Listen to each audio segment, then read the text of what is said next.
K Rangaraj sir அவரோட டைரக்ஷனில் இந்த படத்துக்கு இசையமைக்கிறதுல எனக்கு ரொம்ப ரொம்ப சந்தோஷம். அந்த வாய்ப்பை எனக்கு ஏற்படுத்தி கொடுத்த தாமோதரன் சார், அவர் என்னோடய ஃப்ரெண்டு. ரொம்ப வருஷமாக நாங்கள் டிவி ஷோஸ்லாம் நாங்கள் பண்ணிகிட்டு இருக்கும்போது அவர் கேமராமேனாக இருப்பார், நான் கீபோர்டாக இருப்பேன். அப்போலேருந்து அவருக்கு கிட்டத்தட்ட 20-25 வருஷம் பழக்கம்.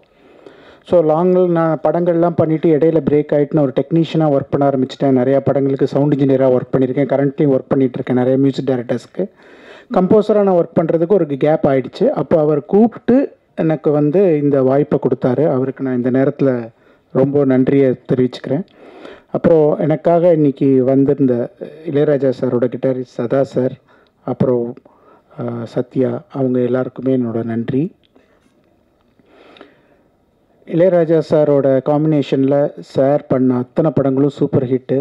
இப்போ நான் இன்னைக்கு நான் ஒரு விஷயத்தை நான் சொல்லி ஆகணும். என்னென்னா, இந்த தேகம் மறைந்தாலும் இசையால் மலர்வேன் அப்படின்னு எஸ்பிபி பாடின சங்கீத மேகம்ங்கிற படம் சார் டைரக்ஷனில் வந்த படத்தில் வந்த பாட்டு தான். இன்றைக்கி எஸ்பிபி சார் நம்ம கூட இல்லை. அவரோட நினைவை அவர் மனசில் சுமந்துக்கிட்டு இன்றைக்கி இந்த படத்தில் எங்கூட ஒர்க் பண்ண அத்தனை சிங்கர்ஸ், அதுக்கப்புறம் அத்தனை மியூசிஷியன்ஸ், அவங்களுக்கெல்லாம் நான் நன்றி சொல்ல கடமைப்பட்டிருக்கேன். அப்புறம் இந்த படத்தில் நம்மளோட ஹீரோ ஸ்ரீகாந்த் சார், அப்புறம் ஹீரோயின் மேடம், அவங்க ப்ளஸ் எடிட்டர், எல்லாருக்குமே இந்த படத்தில் நல்லா ஒர்க் பண்ணியிருக்காங்க. படமும் ரொம்ப சூப்பராக வந்திருக்கு. யூஸ்வலாக ஒரு பிரேக் எடுத்துகிட்டு கம்பேக்னு சொல்ல முடியாது. சார் ஒரு சீனியர் மோஸ்ட் டைரக்டர், ஒரு பிரேக் எடுத்திருக்காரு. இப்போ திருப்பியும் he has coming to do the movie. அப்படி வரும்போது இன்றைக்கி இதுதான் ட்ரெண்டு. 10 பேரை வெட்டுவோம், ஒரு ட்ரக்ஸை போட்டு எல்லாம் அங்கங்கே பிடிச்சி இழுக்கிறது, இதன் மாதிரியான விஷயங்களெல்லாம் வச்சுட்டு நம்ம எப்படியாவது சக்ஸஸை கொடுத்துடணுங்கிற டெஸ்பிரேஷன் இல்லாமல் அவர் எதில் பெஸ்ட்டு, அவர் இன்னைக்கு ஃபேமிலிக்கு யாருக்குமே அதுக்குன்னு அட்வைஸ் பண்ணுறது கிடையாது. ஒரு டேக்அவே இருக்கணும். நமக்கு என்ன பிடிச்சிருக்கோ ஒரு என்டர்டெயின்மெண்ட் ஆகிட்டு அதிலேருந்து நம்ம என்ன எடுத்துகிட்டு போகிறோன்னு ஒரு விஷயம் இருக்குது. அவ்வளோ ஒரு நல்ல மெசேஜஸை ஒரு படத்தோட அப்படியே போகிற மாதிரி நல்ல என்டர்டெயின்மெண்ட்டாக ரொம்ப சூப்பராக காமெடியோடு கொடுத்துருக்காங்க. படத்தில் நிறைய ஆர்டிஸ்ட் இருக்காங்க. எல்லாரும் அவங்க குடும்பத்தில் போய் பார்த்தாலே படம் 1 நாள் ஓடிடும். ஏன்னா அவ்வளோ அத்தனை பேர் இருக்காங்க. ஸோ அத்தனை பேரையும் வச்சு எல்லாருமே ரங்கராஜ் சாரோட படமா, ஓகே அவர் படத்தில் நம்ம இருக்கணும். ஏன்னா அவ்வளோ ஒரு பெரிய ஒரு ஹிட் சாங்ஸ்லாம் கொடுத்து படங்கள்லாம் கொடுத்து ஒரு பெரிய சீனியர் மோஸ்ட் டைரக்டருங்கும் போது அவரோட படத்தில் இருக்கணும்ன்ட்டு நிறைய பேர் வாண்டடாக வச்சு பண்ணாங்க. இன்றைக்கி வந்திருக்க செல்வமணி சார், அவரும் அவர்லாம் நாங்களாம் ஸ்கூலில் கட்டடிச்சிட்டு அப்போல்லாம் கேப்டன் பிரபாகரன் படம் 5 வாட்டி 6 வாட்டி போய் பார்ப்போம். புலன் விசாரணை, அது எல்லாமே அவர் இந்த ஸ்டேஜில் இருக்கிறது எனக்கு ரொம்ப சந்தோஷம். KS ரவிக்குமார் சார் அவர்களுக்கு நன்றி. அப்புறம் இந்த படத்தில் ஒர்க் பண்ண அத்தனை பேருக்கும் நன்றியை தெரிவிச்சுக்கிறேன். நன்றி, வணக்கம். இங்கே நடைபெற்றிருக்க கொஞ்சம் காதல் கொஞ்சம் மோதல் திரைப்படத்தினுடைய இசை வெளியீட்டு விழாவிற்கு வந்திருக்கக்கூடிய பத்திரிகை துறை நண்பர்கள் அனைவருக்கும், அதே வேளையிலே இந்த நிகழ்ச்சிக்கு சிறப்பு விருந்தினராக வந்திருக்கக்கூடிய இயக்குநர்களுக்கும் முன்னணி நடிகர்களுக்கும் முதலிலே என்னுடைய வணக்கத்தை தெரிவித்துக் கொள்கிறேன்.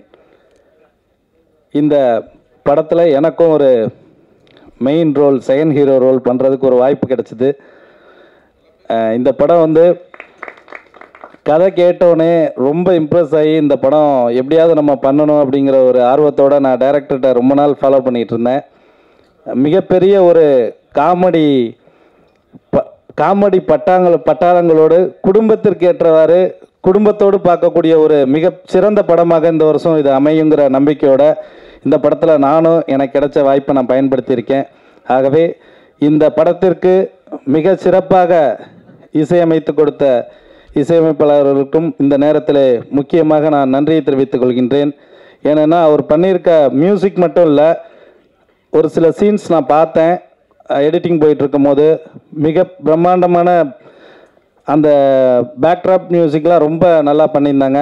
அவருக்கு என்னுடைய மனமார்ந்த வாழ்த்துக்களை தெரிவித்துக்கொண்டு, இந்த என்னுடைய இயக்குனராக இருக்கக்கூடிய எனக்கு இந்த வாய்ப்பை வழங்கிய என்னுடைய இயக்குனர் அவர்களுக்கும் இந்த நேரத்தில் என்னுடைய சிரம் தாழ்ந்த நன்றியை தெரிவித்துக்கொண்டு, இந்த படம் மிகப்பெரிய வெற்றி படமாக அமையும் என்பதில் எந்தவித சந்தேகமும் இல்லை என்பதை கூறிக்கொண்டு வாழ்த்துக்களோடு விடைபெறுகிறேன். நன்றி, வணக்கம். மாலை வணக்கத்தை இங்கே வருகை புரிந்திருக்கும் உங்களுக்கும் பத்திரிகை நண்பர்களுக்கும் ஊடக நண்பர்களுக்கும் தெரிவித்துக் கொண்டு இங்கே மேடையிலே அமர்ந்திருக்கும் திரையுலக ஜாம்பவான்கள் அனைவரையும் வரவேற்று வணக்கத்தை தெரிவித்துக் கொண்டு எனது உரையை இத்துடன் முடித்துக் கொள்கிறேன். நன்றி, வணக்கம்.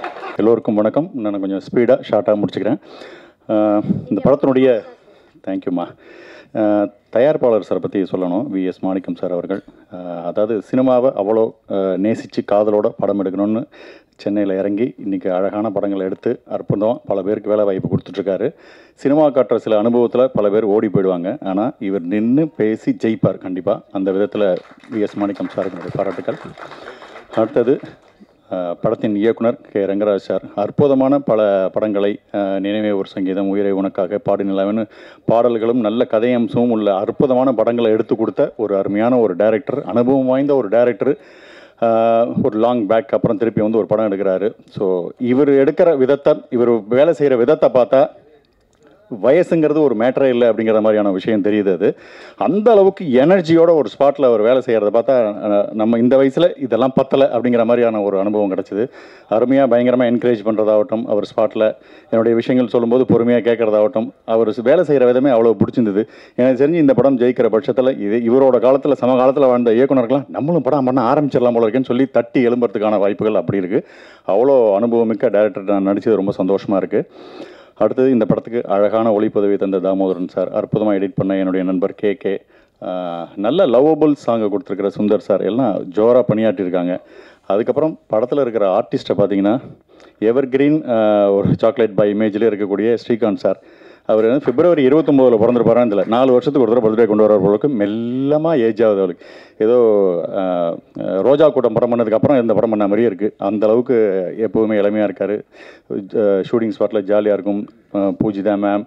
அதுக்கப்புறம் பார்த்தா அனுபவம் பெற்ற சூப்பர் சீனியர் ஆக்டர்ஸ் சச்சுமா, கேஆர் விஜயாமா, இவங்க கூடலாம் நடித்தது அவ்வளோ சந்தோஷமாக இருக்குது. இவங்களெல்லாம் பார்க்கும்போது அந்த டிசிப்ளின் இருக்குது பாருங்கள். அந்த ஸ்பாட்டுக்கு இத்தனை மணிக்கு வேணால் இத்தனை மணிக்கு வித் மேக்கப்போட அப்படி ஜம்முன்னு அவங்க நிற்கிறதெல்லாம் பார்த்தா ரொம்ப கற்றுக்கணும் போல இருக்கும். இதெல்லாம் இவங்கலேருந்து கற்றுக்கணும்டா அப்படிங்கிற மாதிரி இருக்கும். எனக்கு தெரிஞ்சு நான் இனிமேல் ஃப்யூச்சரில் படம் பண்ணக்கூடிய ஆட்களுக்கெல்லாம் நான் என்ன சொல்லுவேன்னா, பழம்பெரும் நடிகர்களை உண்மையிலுமே உங்கள் படத்தில் யூஸ் பண்ணுங்கள். அவங்க இருக்கிறது ஒரு யானை பலமாக இருக்குது அந்த ஷூட்டிங் ஸ்பாட்டுக்கு. அவங்கள பார்த்து லேட்டாக வரவங்க கூட சீக்கிரம் வரணும் அப்படின்னு தோன்ற அளவுக்கு அவங்களாம் அந்த கான்ட்ரிபியூஷன் அவ்வளோ சூப்பராக இருந்தது. ரொம்ப சந்தோஷமான ஒரு படம். கண்டிப்பாக இப்போ குடும்பப்பாங்கான படங்கள்லாம் அழகாக ஜெயிச்சிட்டு இருக்கு. ஸோ அந்த விதத்தில் இந்த படமும் அழகான ஒரு குடும்பப்பாங்கான நல்ல அனுபவத்தை சொல்லக்கூடிய அற்புதமான ஒரு படமாக இருக்குது. இந்த படத்தில் நடித்ததும் எனக்கு ஒரு அருமையான அனுபவமாக இருக்குது. எங்கள் படத்துக்கு பாராட்ட வந்திருக்கிற ஆர்கே செல்லுமணி சாருக்கும், KS ரவிக்குமார் சாருக்கும், யூடியூபர்களின் செல்லக்குட்டி ராஜன் சாருக்கும், அவங்கள தான் சார் கண்டென்ட் இன்றைக்கி ரெடியாக இருக்குது, வருவார். ஓகே, ரொம்ப சந்தோஷமாக இருக்குது. இந்த படம் மிகப்பெரிய வெற்றி அடைகிறதுக்கு எனது மனமார்ந்த நல்வாழ்த்துக்கள். தொடர்ந்து ரங்கநாதன் சார் படம் பண்ணோம், பிள்ளையார் சுழி போட்டோன்னே என் பேரை எழுதிடணும். தேங்க்யூ. எல்லாருக்கும் வணக்கம். ஸோ இந்த படத்தில் முக்கியமான ஜாம்பவான்கள் 3 பேர் அவங்கள இப்போ தான் மென்ஷன் பண்ணோம். ஒன்று வந்து கே ரங்கராஜ் சார். ஸோ நான் வந்து 8th ஸ்டாண்டர்ட் படிக்கும்போது கோவில்பட்டியில் வந்து உதயகீதம் படம் ரிலீஸ் ஆகிருக்கு, பார்க்க போயிருக்கிறேன். படம் பார்த்துக்கிறோம். லக்ஷ்மி வந்து போலீஸ் ட்ரெஸ்லாம் போட்டிருந்தாங்க. சரி ஃபைட் வரும்னு பார்த்துட்டே இருக்கிறோம். ஸோ கடைசி வரைக்கும் ஃபைட் வரவே இல்லை, ஏன்டா நினச்சிட்டு இருந்தோம். ஸோ அப்புறம் ஃபிலிம் இன்ஸ்டியூட்டில் வந்து செகண்ட் இயர் படிக்கும்போது ஆர்கே செல்லுமணி சார் படம் கேப்டன் பிரபாரன் வந்து இன்ஸ்டியூட்டில் பார்த்தோம். சரி, அது அவர் இங்கே இருக்கிறாரு. ஸோ முடிச்சதுக்கப்புறம் பார்த்தீங்கன்னா 95 வந்து ரங்கராஜ் சாரை மீட் பண்ணோம். ஸோ அது வந்து ஒரு மறக்க முடியாத ஒரு விஷயம். ஸோ அந்த தொடர்பு வந்து இன்னும் வந்து தொடர்ந்துட்டு இருக்குது. படமும் நல்லா வந்திருக்குது.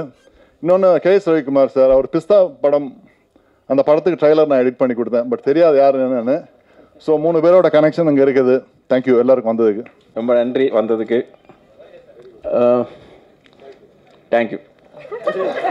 அன்பான வேண்டுகோளை ஏற்று எங்களை உற்சாகப்படுத்தும் விதமாக, ஊக்கப்படுத்தும் விதமாக இங்கே வந்து எங்களை வாழ்த்து வந்திருக்கிற உங்கள் அனைவருக்கும் என் முதற்கண் பணிவான சிறந்தாழ்ந்த நன்றி.